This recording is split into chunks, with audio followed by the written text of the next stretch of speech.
Sejak diluncurkan Maret lalu oleh Ditlantas Polda Sumsel, 11.020 orang menggunakan aplikasi BPKB Registration Vehicle Online atau Bravo. Sesuai fungsinya, aplikasi Bravo untuk mempermudah masyarakat mengurus dokumen kendaraan secara fleksibel, menghindari antrian dan calo.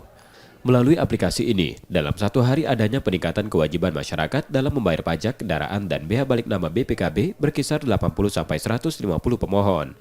Meski masih ditingkatkan, diharapkan melalui pelayanan terintegrasi ini, seluruh tahap kepengurusan dapat berjalan transparan.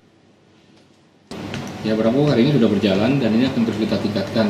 Jadi pelaksanaan kita tidak lagi melayani secara manual, jadi kita melayani secara aplikasi.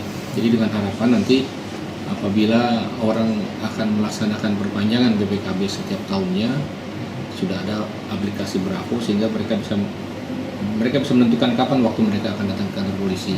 Harapannya satu, pertama kita menghindari pengantrian yang panjang. Kemudian kita juga memberikan leluasa kepada setiap pemilik kendaraan, ya mereka bisa menentukan kapan waktu mereka untuk melaksanakan kewajibannya. Pengguna mengakui mengurus dokumen kendaraan dapat dilakukan terjadwal dengan pembayaran dilakukan non-tunai atau melalui bank lewat aplikasi tersebut. Yang kedua, awal datang kemarin tuh agak kaget ya. Agak kaget dan ada bantuan dari Pak Polisi untuk menggunakan aplikasi itu. Tapi ini tujuannya untuk menghindari calo dan segala macam, itu bagaimana menurut kita, Bu? Oh iya, lebih tertib. Tertib ya? Iya. Dan tidak ada penumpukan. Nggak ada, lebih bagus nih daripada. Berapa lama dari waktu? Cepat sekali. Cepat sekali ya? Daftarnya kan tanggal 6 online itu. Kemudian tanggal 8 datang dia langsung.